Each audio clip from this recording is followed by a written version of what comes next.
بسم الله الرحمن الرحيم. الحمد لله رب العالمين والصلاة والسلام على أشرف الأنبياء والمرسلين أما بعد فأستعيذ بالله من الشيطان الرجيم بسم الله الرحمن الرحيم السلام علیکم ورحمۃ اللہ وبرکاتہ۔ عزیز طلبہ کرام، امید کرتا ہوں احباب خیر سے ہوں گے۔ انشاءاللہ آج ہم تفسیر جلالین کے درس نمبر 108 میں سپارہ نمبر 17 سے سورہ حج کی منتخب کردہ آیت 26 کو پڑھنے کی سعادت حاصل کریں گے، جس میں کلام باری تعالیٰ و کلام مفسر کا ترجمہ ہوگا۔ ربط و تعلق آیت کو ذکر کریں گے، کلام مفسر کی تشریح و توضیح کریں گے، مفسرین کرام کے اقوال اور درس پر ہونے والے اعتراضات کا جواب دینے کی سعادت حاصل کریں گے۔ تو آئیے طلبہ کرام بلا تاخیر بڑھتے ہیں اپنے آج کے درس کی طرف۔ بسم اللہ الرحمن الرحیم۔ رب تعالیٰ نے ارشاد فرمایا، وَإِذْ بَوَّأْنَا لِإِبْرَاهِيمَ مَكَانَ الْبَيْتِ أَلَّا تُشْرِكْ بِي شَيْئًا وَطَهِّرْ بَيْتِيَ لِلطَّائِفِينَ وَالْقَائِمِينَ وَرُكَّعِ السُّجُودِ۔ آئیے طلبہ کرام، سب سے پہلے اس آیت مقدسہ کا ماقبل آیات کے ساتھ ربط اور تعلق جانتے ہیں۔ تو مفسرین کرام اس آیت مقدسہ کا ماقبل آیات کے ساتھ پہلا ربط اور تعلق کچھ یوں بیان فرماتے ہیں کہ پچھلی آیات کے اندر کافرین کے اس عمل کا ذکر ہوا کہ کافرین مسجد حرام سے لوگوں کو روکتے تھے، مسلمانوں کو، جو سخت ترین جرم ہے۔ اب ان آیات میں اس کی وجہ بتائی جا رہی ہے کہ یہ مسجد تو ابراہیم نے بنائی ہی اس لیے تھی کہ اس میں کھلے عام ہر شخص اللہ کی عبادت، طواف، اعتکاف کر سکے۔ اس پر کسی بھی شخص کی سلطنت یا حکومت یا اجارہ داری نہیں تھی، بلکہ یہ تو اللہ کے حکم سے لوگوں کے لیے وقف کر دی جا چکی تھی۔ دوسرا تعلق ان آیات مقدسہ کا ماقبل آیات کے ساتھ کچھ یوں ذکر کرتے ہیں کہ پچھلی آیات میں کفار کی رکاوٹوں کا ذکر کیا گیا ہے کہ وہ کس خباثت اور شیطانیت سے لوگوں کو مسجد حرام میں آنے سے روکا کرتے تھے۔ اب ان آیات میں بتایا جا رہا ہے کہ ہم نے تو ابراہیم کو کہہ کر مسجد قائمین کے لیے، طائفین کے لیے اور رکوع و سجود، راکعین ساجدین کے لیے یہ والی مسجد اور مصلین کے لیے یہ والی مسجد بنا دی تھی۔ آئیے طلبہ کرام ربط و تعلق آیات کے بعد بڑھتے ہیں آج کے درس کے ترجمہ کی طرف۔ بسم اللہ الرحمن الرحیم۔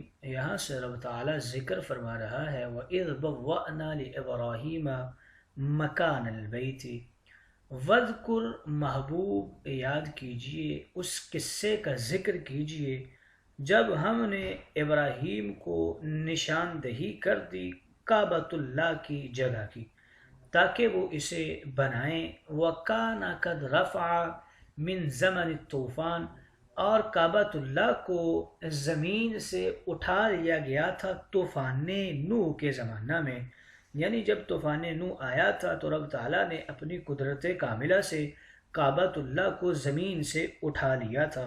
وَأَمَرْنَاهُ، اور ہم نے حکم دیا ابراہیم کو، اللہ تشرک بی شیئا، میرے ساتھ کسی چیز کو شریک نہ کرنا، وَطَهِّرْ بَيْتِیَ، اور میرے گھر کو پاک کر دینا، من الاوثان، بتوں سے، للطائفین، کن لوگوں کے لیے پاک کرنا ہے؟ طواف کرنے والوں کے لیے، والقائمین، اور قیام کرنے والوں کے لیے، المقیمین بھی، یعنی جو یہاں رک کر نماز پڑھیں، قیام کریں، ورکع السجود، اور راکعین کے لیے اور ساجدین کے لیے۔ رکع اور سجود، یہ رکع راکع کی جمع ہے اور ساجد کی جمع سجود ذکر کر دی گئی ہے۔ ای المصلین، یعنی میرے گھر کو نماز پڑھنے والوں کے لیے پاک کر دینا اے ابراہیم۔ آئیے طلبہ کرام ترجمہ کے بعد بڑھتے ہیں آج کے درس کی تشریح و توضیح کی طرف۔ آج کے درس میں ان آیات مقدسہ میں بنائے بیت اللہ کا ذکر کیا جا رہا ہے۔ وَإِذْ بَوَّأْنَا لِإِبْرَاهِيمَ، اس سے پہلی آیات مقدسہ میں مسجد حرام اور حرم شریف سے روکنے والوں کے لیے شدید عذاب اور وعید شدید آئی تھی۔ اب ان آیات میں بیت اللہ کی فضائل و عظمت کا بیان ہے۔ یہ لفظ بو جو ہے لغت میں ٹھکانہ دینے کو کہتے ہیں۔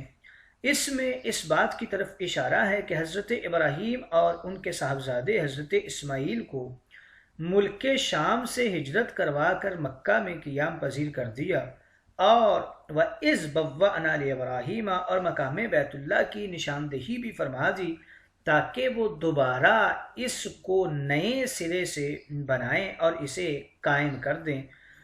بیت اللہ کا وجود اگرچہ حضرت آدم علیہ السلام کے وجود کے ساتھ ساتھ ہوا تھا، وَكَانَ قَدْ رَفَعَ مِن زَمَنِ الطوفان، مگر وجہ یہ بنی کہ طوفان نوح جب آیا تھا تب رب تعالیٰ نے بیت اللہ کو اس سرزمین سے اٹھا لیا تھا اور مدتوں تک بے نشان رہا۔ پھر حضرت ابراہیم بیت اللہ کے قرب میں قیام پذیر ہوئے اور بیت اللہ کی تعمیر کا ارادہ فرمایا، تو اللہ تعالیٰ سے دعا کی، اے الہ العالمین مجھے مقام بیت اللہ کی نشاندہی ہی فرما دے۔ ایک زوردار ہوا بھیجی جس کی وجہ سے بیت اللہ کی بنیادیں ظاہر ہو گئیں، اور ایک روایت کے اندر یہ بھی مذکور ہے کہ بیت اللہ کے بقدر ایک بدلی آئی تھی اور مقام بیت اللہ پر اس نے آ کے سایہ کر دیا تھا، اور اس میں ایک سر نمودار ہوا جو یہ ندا کرتا تھا، اے ابراہیم تم میری حدود کے مطابق بیت اللہ کی تعمیر شروع کر دو۔ چنانچہ حضرت ابراہیم نے اسی کے مطابق بیت اللہ کی تعمیر فرمائی تھی۔ حضور علیہ السلام فرماتے ہیں سب سے پہلی مسجد جو روئے زمین پر تعمیر ہوئی وہ مسجد حرام یعنی بیت اللہ ہے، اور اس کے 40 سال بعد مسجد اقصیٰ کو تعمیر کیا گیا۔ اب جب بیت اللہ کی نشاندہی فرما دی کہ ابراہیم اس جگہ پہ تو نے میرے گھر کو بنانا ہے، وَأَمَرْنَاهُ پھر ہم نے ابراہیم کو اگلا کیا حکم دیا، اللہ تشرک بی شیئا، ابراہیم ایک خیال کرنا کہ میرے ساتھ کسی کو شریک نہ کرنا اور میرے گھر کو پاک بھی رکھنا ہے۔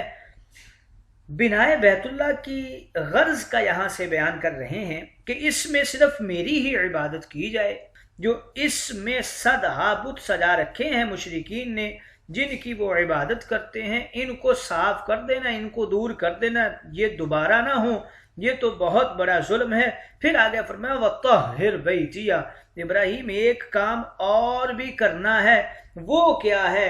ابراہیم میرے گھر کو ظاہری اور باطنی ہر قسم کی نجاست سے پاک کر دینا، یعنی بیت اللہ سے بتوں کو ظاہری طور پر نکال دینا، چونکہ بیت اللہ صرف یہ 4 دیواری کا نام نہیں ہے بلکہ اس قطع ارضی کا نام ہے جہاں بیت اللہ بنا ہوا ہے۔ لہٰذا ابراہیم کو حکم ہوا کہ بیت اللہ کی جگہ کو بھی پاک رکھیے، اور یہ بھی ہو سکتا ہے کہ خطاب اگرچہ حضرت خلیل کو ہے مگر مراد آئندہ آنے والی امت ہو، کہ فقط ابراہیم پر ہی ضروری نہیں، تمہارے اوپر بھی ضروری ہے کہ تم بیت اللہ کو پاک رکھو، اور بیت اللہ کو نجاست ظاہری اور باطنی سے پاک رکھنا یہ تمہارے لیے ضروری ہے۔ ابراہیم پاک کن کے لیے کرنا ہے؟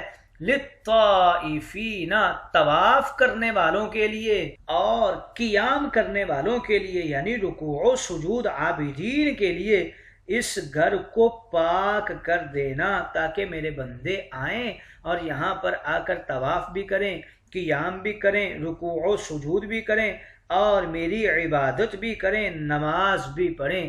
تو ابراہیم کے ذمے یہ کام لگا دیا کہ ایک تو اس میں میرے ساتھ کسی کو شریک نہیں کرنا، یعنی اس میں بت پرستی نہ ہونے پائے، اور دوسرا یہ کہ اس گھر کو بتوں سے صاف بھی کر دینا۔ اس آیت مقدسہ کی تفصیل حضور علیہ السلام نے اس طرح فرمائی ہے کہ جب رب تعالیٰ نے حضرت خلیل کو حکم فرمایا کہ جاؤ وادی غیر ذی زرع میں بیت اللہ کی تعمیر کرو، تو اپنے چاہے زمزم کے پاس پہنچ کر عرض کیا یا مولا کس جگہ بیت اللہ بناؤں؟ تو رب تعالیٰ نے ایک ہوا بھیجی جو عین اسی مقام کعبہ کے اوپر کے ستون جو ہیں ان کے پاس آ کر ٹھہر گئی، جس طرح بگولا ہوتا ہے جس کو عربی میں حجوج بھی کہتے ہیں، اور وہیں پر سانپ کی طرح گھومنے لگی۔ اس کو فارسی میں غول بیابانی کہتے ہیں۔ یہی ہوا سمندر میں آئے تو اس کو بھور کہتے ہیں، اور اس ہوا سے اس جگہ کا تو پتہ لگ گیا مگر لمبائی چوڑائی والے رقبہ کا پتہ نہ چل سکا۔ تو پھر رب تعالیٰ نے کچھ بلندی پر فضا میں ایک بادل بھیجا جو بالکل رقبہ کعبہ کے برابر تھا۔ اس سے آواز آئی کہ اے ابراہیم میری پیمائش کے برابر بیت اللہ کی تعمیر فرماؤ۔ تب حضرت اسماعیل اور حضرت ابراہیم نے کھدائی شروع کی۔ تھوڑی کھدائی پر بنیاد آدم ظاہر ہو گئی، بادل اور ہوا غائب ہو گئے۔ پھر آپ کوہ صفا سے ایک بڑا پتھر اٹھا کر لائے جس کو بطور میز استعمال فرمایا گیا۔ اس پر چڑھ کر آپ نے تعمیر شروع کر دی۔ اب اسماعیل اینٹ نما پتھر اور گارا دیتے جا رہے ہیں اور آپ لگاتے جا رہے ہیں۔ دیواریں جتنی اونچی ہوتی جاتی ہیں پتھر بھی اتنا اونچا ہو رہا ہے اور آگے کی طرف چلتا بھی جاتا ہے۔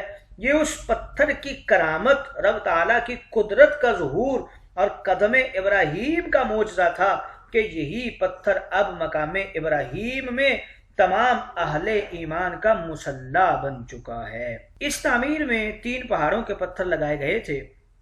مفسرین کرام فرماتے ہیں ان میں سے کوہ صفا، کوہ مروہ اور کوہ ابو قبیس تھا۔ 8 ذوالحج سے 13 ذوالحج تک 6 دن میں یہ تعمیر کعبہ مکمل ہوئی۔ اس تعمیر میں حسب سابق چھت نہیں بنائی گئی، حتیم شامل کعبہ تھی، مشرقی جانب دروازہ رکھا گیا تھا۔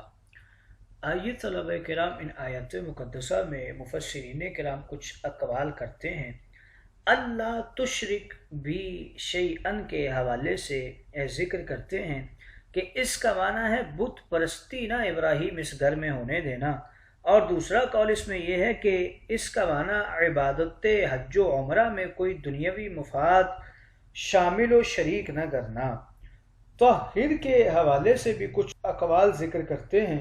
بعض نے کہا اس کا معنی کفر کی گندگی سے پاک رکھنا، اور بعض نے کہا کہ اس کا معنی ہے ظاہری گندگی سے ہر طرح سے پاکیزہ رکھنا۔